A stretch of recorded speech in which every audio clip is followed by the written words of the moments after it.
출애굽기 20장 18절부터 26절까지의 말씀을 가지고 같이 하는 묵상 그리고 나눔의 시간을 갖겠습니다.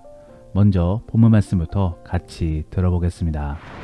뭇 백성이 우레와 번개와 나팔 소리와 산의 연기를 본지라 그들이 볼 때에 떨며 멀리 서서 모세에게 이르되 당신이 우리에게 말씀하소서 우리가 들으리이다. 하나님이 우리에게 말씀하시지 말게 하소서. 우리가 죽을까 하나이다. 모세가 백성에게 이르되 두려워하지 말라. 하나님이 임하시면 너희를 시험하고 너희로 경외하여 범죄하지 않게 하려 하심이니라. 백성은 멀리 서 있고 모세는 하나님이 계신 흑암으로 가까이 가니라. 여호와께서 모세에게 이르시되 너는 이스라엘 자손에게 이같이 이르라. 내가 하늘로부터 너희에게 말하는 것을 너희 스스로 보았으니 너희는 나를 비겨서 은으로나 금으로나 너희를 위하여 신상을 만들지 말고 내게 토단을 쌓고 그 위에 내 양과 소로 내 번제와 화목제를 드리라. 내가 내 이름을 기념하게 하는 모든 곳에서 내게 임하여 복을 주리라. 내가 내게 돌로 제단을 쌓거든 다듬은 돌로 쌓지 말라. 내가 정으로 그것을 쪼면 부정하게 함이니라. 너는 층계로 내 제단에 오르지 말라. 내 하체가 그 위에서 드러날까 함이니라. 오늘 본문에서는 잠시 당시의 상황을 소개해주고 있습니다. 그리고 다시 십계명에 이어 지켜야 될 율법들을 전해주고 있는 것입니다. 그러면 왜 이렇게 다시 이야기로 돌아오게 되는 것인가? 아마도 이 모든 율법들이 하나님이 주신 명령임을 강조하기 위함입니다. 결코 사람이 정한 것이 아님을 말씀해주기 위함인 것이지요. 그러므로 오늘 본문 내용을 살펴보면은 하나님 말씀에 대하여 이스라엘 사람들은 두려워 듣기를 거부하였고 그렇기 때문에 모세는 대신하여서 말씀을 전해주었음을 전해주고 있는 것입니다. 그리고 그때부터 모세는 공식적으로 선지자의 역할을 감당했던 것입니다. 결국 오늘 본문 말씀은 하나님 말씀을 빌어서 우리가 어떻게 예배드려야 될지를 말씀해주고 있는 것입니다. 그러므로 저는 오늘 본문 말씀을 통하여 우리가 어떠한 모습 속에 예배를 참여해야 될지를 함께 살펴보기를 원합니다. 첫 번째로 우리는 주의 임재 앞에서 경외함과 감사함의 마음으로 나아가야 되는 것입니다. 결코 가벼운 마음으로 접근해서는 안 되는 것이죠. 오늘 본문에서는 하나님의 강림 속에 이스라엘 백성들이 두려워하고 있었습니다. 그래서 주의 말씀을 직접적으로 듣기를 거부하고 있는 것이지요. 그러면 이스라엘 백성들은 왜 주의 말씀을 두려워하고 있는 것입니까? 첫 번째로는 주변 현상들 때문일 것입니다. 우레와 번개 그리고 커다란 나팔 소리가 들림 속에서 연기까지 피어오르고 있으니 그들의 입장에서는 두려웠을 것입니다. 실제로 우리 안에도 장대한 자연의 모습을 바라보게 되면은 괜히 움츠러들게 됩니다. 왜냐하면 그 장엄한 모습에 우리는 지극히 작은 존재로서 느껴지기 때문인 것입니다. 더불어 영적으로도 보면은 결국 죽음 때문입니다. 이스라엘 백성들은 주님 앞에서 죽을까봐 두려워 떨었던 것입니다. 실제로 이스라엘 사람들은 죄가 있었습니다. 그러므로 주 앞에 나아가게 되면은 결국 죽임을 당할 수밖에 없는 것입니다. 그러한 것을 본능적으로 느꼈던 이스라엘 사람들은 두려워 떨었던 것이지요. 이러한 측면에서 주 앞에서 예배를 드리는 오늘날의 우리는 대단한 것입니다. 감히 주 앞에서 두려움도 없이 예배를 드리니 그 용기가 대단한 것이지요. 또한 그도 아니면 우리 안에 무지함이 있는 것인지도 모르는 것입니다. 사실 예배 속에 실제로 죽는 일들이 일어난다라고 한다면은 많은 사람들은 두려움 속에 예배를 드리게 될 것입니다. 하지만 그러한 일들이 일어나지 않는 이유는 우리를 구원시켜 주시기 위함인 것이지요. 한번 죽으면 더 이상 돌이킬 수 없기 때문에 최대한으로 죽음을 늦춰서 우리의 구원을 이루어 주고자 하시는 것입니다.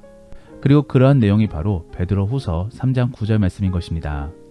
주께서 너희에 대하여 오래 참으사 아무도 멸망하지 않게 모두가 회개하기를 원하신다. 이 내용이 바로 하나님의 마음인 것입니다. 어쩌면 이런 학습 효과 때문에 우리 안에는 하나님에 대한 경외함이 부족한 것인지도 모릅니다. 하지만 우리는 주님을 두려워해야 되는 것이지요. 사실 그러한 생각이 바로 진정한 지혜인 것입니다. 하나님이 눈에 보이지 않는다고 하여서 함부로 까불게 되면 결국에 죽음에 이르게 되는 것입니다. 이러한 내용이 바로 로마서 5장 12절의 내용인 것입니다. 우리는 사망이 모든 사람들에게 이르렀음을 명심해야 되는 것입니다. 그리고 주를 경외함으로 구원을 간구해야 되는 것이지요. 그러한 사람들이 결국 구원을 얻게 되는 것입니다. 그러므로 이사야서 33장 6절 말씀에서는 구원과 지혜와 지식이 풍성할 것이니 여호와를 경외함이 내 보배니라 라고 말씀해주고 있는 것입니다. 우리는 주를 경외함과 동시에 구원의 은혜를 주심에 대하여 감사해야 되는 것입니다. 실제로 오늘 본문의 18절 말씀에서는 번개라는 단어가 등장하고 있습니다. 이 번개는 그냥 번개가 아니라 창세기 15장 말씀에 아브람과 언약을 맺을 때 등장하였던 횃불입니다. 즉 하나님의 등장을 물리적으로 보여준과 동시에 아브람에게 하셨던 약속을 그대로 지키실 것임을 보여주고 있는 것입니다. 이스라엘 백성들의 입장에서는 두려움을 느끼고 있었겠지만 사실 그 안에서는 하나님이 그들을 구원하시고자 노력하고 계심을 볼 수 있는 것입니다. 결국 은혜인 것이지요. 우리는 이러한 부분들에 대하여 인지하며 감사해야 되는 것입니다. 현실적으로 택함받지 못한 사람은 예배에 참여할 수가 없습니다. 어쩌다가 몇 번 참여할지 몰라도 최종적으로는 예배에 멀어지게 되는 것입니다. 그런데 여전히 예배에 참여하고 있고 또 주님을 알아가고자 노력하고 있다라고 한다면은 결국 그러한 사람들은 구원을 받았을 가능성이 큰 것입니다. 그리고 그렇기 때문에 그러한 사람들은 주님께로 감사를 올려야 되는 것이지요. 정말로 그러한 지식 및 지혜 속에서 주님께로 나아가시기를 바랍니다. 그래서 그러한 구원받은 모습을 통하여 영원히 주와 함께 하시기를 바랍니다. 두 번째로 우리는 예배에 있어 억지스러운 것을 배제해야 되는 것입니다. 즉 인위적인 것을 첨가함으로 주의 영광을 가려서는 안 되는 것이지요. 오늘 본문에서는 24절 말씀에 제단을 쌓을 때 토단으로 쌓으라고 명하고 있습니다. 그러면서 사람이 인위적으로 깎은 돌을 쓰지 말라라고 명하고 있는 것이지요.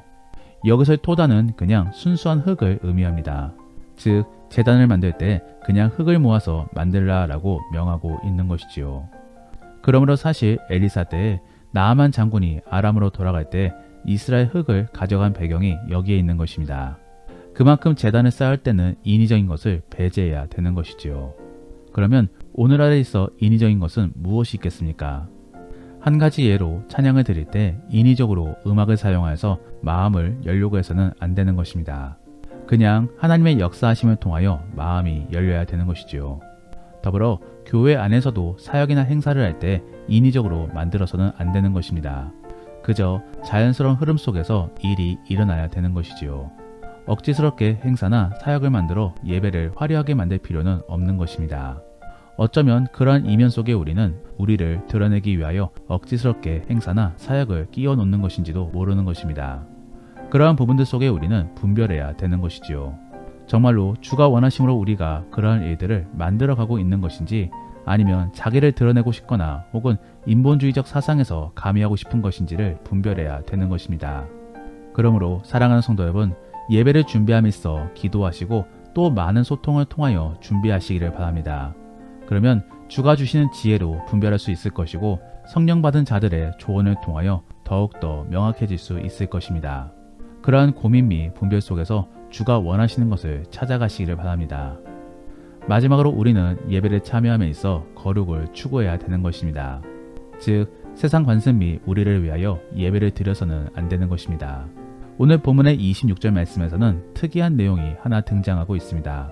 바로 층계로 제단에 오르지 말 것과 하체를 드러내지 말아야 되는 것입니다. 사실 이러한 내용은 이방 종교의 관습을 말씀해주고 있는 것입니다. 즉 돌로 제단을 쌓아 계단처럼 오르는 것과 또 나체로 예배를 드리는 것은 모두 이방 문화의 관습인 것이지요. 하나님께서는 그러한 것들을 모두 금하고 계신 것입니다. 우리는 예배를 드림에 있어 거룩을 추구해야 될 것입니다. 그러면 어떻게 하는 것이 거룩을 추구하는 것입니까? 우선은 십계명의 흐름에 따라 온전히 주님만을 바라봐야 되는 것입니다. 주를 사랑하고 주가 원하시는 것을 찾아 행하고자 해야 되는 것입니다. 더불어 주가 주신 은혜에 따라 다른 사람도 섬길 수 있어야 되는 것이지요. 그러한 부분들 속에 우리는 사역을 감당할 수도 있는 것입니다. 다만 은혜만큼만 감당해야지 그 이상으로 감당하게 되면은 그것 또한 주가 원하시는 것이 아닌 것입니다. 더불어 주를 위한다고 하면서 도리어 감정에 치우치는 예배를 드리게 되면은 그것 또한 잘못된 것입니다. 특별히 요즘 찬양이나 교회 행사 안에는 그러한 감정을 소비하게 만드는 그러한 경우들이 있습니다. 그래서 무조건적으로 울어야 되는 것이고 또 감정적으로 깔아지게끔 만드는 것이지요. 분명 그러한 부분들은 죄가 발견됨으로 회개함에 따라 일어나야 되는 것입니다. 더불어 그러한 부분들은 주의 역사심 속에 일어나야 되는 것이지 억지스럽게 분위기를 만들 필요는 없는 것이지요. 이러한 모습은 잘못된 것입니다. 우리는 예배 안에서 천국을 경험해야 되는 것입니다. 그러므로 회개함과 동시에 회복을 경험해야 되는 것이고 결국에는 하나님을 높일 수 있어야 되는 것입니다. 더불어 주 안에서 어떻게 살아가야 될지를 결단해야 되는 것이지요. 일반적으로 교회 안에는 은혜를 받았다라는 표현이 있습니다. 그러면서 감정적으로 고양되게 되면은 그러한 표현들을 사용하게 되는 것이지요. 하지만 그러한 표현의 의미는 잘못되었습니다. 실제로 은혜 받았다라는 표현은 깨달음 속에 앞으로 어떻게 살아가야 될지를 결단하는 것을 의미하는 것입니다. 그저 감정적으로만 고양되는 것이 아닌 것이지요.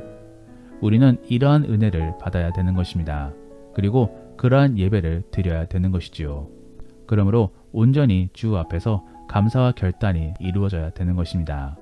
정말로 그러한 예배를 통하여 온전히 주님께로만 영광을 돌릴 수 있기를 원합니다. 말씀을 정리합니다. 오늘은 주의 말씀을 통하여 우리가 어떠한 자세로 예배를 드려야 될지를 함께 살펴보았습니다. 첫 번째로는 주에 대한 경외함이 감사함으로 예배를 드려야 되는 것입니다. 그래서 죄에 대한 두려움이 그를 통한 회개 그리고 용서에 대한 감사로 나아가야 되는 것이지요. 두 번째로 우리는 인위적인 것을 배제해야 되는 것입니다. 처음에는 하나님을 위한답시고 우리의 노력이 들어갈 수 있습니다. 그런데 어느 순간에는 그러한 노력이 자기의 의로 변질될 수 있는 것이지요. 그러면서 주님이 가려지게 되는 것입니다. 우리는 그러한 실수 및 잘못을 범하지 말아야 될 것입니다. 그러므로 자연스러운 흐름 속에 수많은 기도와 고민 속에서 주님을 찾을 수 있기를 원합니다. 마지막으로 우리는 예배 속에 거룩을 추구하고자 노력해야 되는 것입니다. 결국 주님만 높여야 되는 것이지요. 그래서 그 안에서 예배가 이루어지고 또 받은 은혜 속에서 사역도 감당할 수 있기를 원합니다. 정말로 그러한 모습을 통해 주님만을 드러낼 수 있기를 원합니다. 그러면 오늘 들은 이야기를 생각해 보시며 다시 한 번 더 오늘 본문의 말씀을 들어보시겠습니다. 뭇 백성이 우레와 번개와 나팔 소리와 산의 연기를 본지라 그들이 볼 때에 떨며 멀리 서서 모세에게 이르되 당신이 우리에게 말씀하소서. 우리가 들으리이다. 하나님이 우리에게 말씀하시지 말게 하소서. 우리가 죽을까 하나이다. 모세가 백성에게 이르되 두려워하지 말라. 하나님이 임하시면 너희를 시험하고 너희로 경외하여 범죄하지 않게 하려 하심이니라. 백성은 멀리 서 있고 모세는 하나님이 계신 흑암으로 가까이 가니라. 여호와께서 모세에게 이르시되 너는 이스라엘 자손에게 이같이 이르라. 내가 하늘로부터 너희에게 말하는 것을 너희 스스로 보았으니 너희는 나를 비겨서 은으로나 금으로나 너희를 위하여 신상을 만들지 말고 내게 토단을 쌓고 그 위에 내 양과 소로 내 번제와 화목제를 드리라. 내가 내 이름을 기념하게 하는 모든 곳에서 내게 임하여 복을 주리라. 내가 내게 돌로 제단을 쌓거든 다듬은 돌로 쌓지 말라. 내가 정으로 그것을 쪼면 부정하게 함이니라. 너는 층계로 내 제단에 오르지 말라. 내 하체가 그 위에서 드러날까 함이니라. 우리가 오늘 말씀을 통해 실천해보기 원하는 생활숙제는 깊이 있는 예배를 드려보시기를 바랍니다. 그래서 찬양의 가사를 깊이 묵상해보면서 그 안에서 느껴지는 감정을 적어보시기를 바랍니다. 더불어 말씀을 들을 때에도 나만의 생각을 적어보시기를 바랍니다. 또한 오늘 들은 말씀을 가지고 믿음의 나눔이나 가정예배를 드릴 때 나누기 원하는 것은 인위적인 사역과 자연스러운 사역은 무엇이 있는지를 나누어 보시기를 바랍니다. 그러면서 그러한 것을 구분할 수 있는 기준은 무엇이 있는지도 나누어 보시기를 바랍니다. 우리가 오늘 말씀을 통해 함께 기도하기 원하는 것은 하나님, 우리 안에 경외함이 부족합니다. 은혜만을 떠올리지 않게 도와주시고 죄의 고백 속에 주님께 회개하시는 자가 될 수 있게 도와주옵소서. 그리고 예배 안에서 온전히 주님만을 높이기를 원합니다. 나 자신을 나타내기 위한 교만한 마음을 제하여 주시고 온전히 주 앞에서 엎드릴 수 있게 도와주옵소서. 정말로 그러한 우리가 될 수 있게 도와달라고 함께 기도하겠습니다. 그러면 이제 오늘 본문 말씀을 가지고 치열하게 하루를 살아갈 수 있기를 바랍니다. 주 안에서 승리하시고 복된 하루가 될 수 있기를 예수님의 이름으로 축복합니다.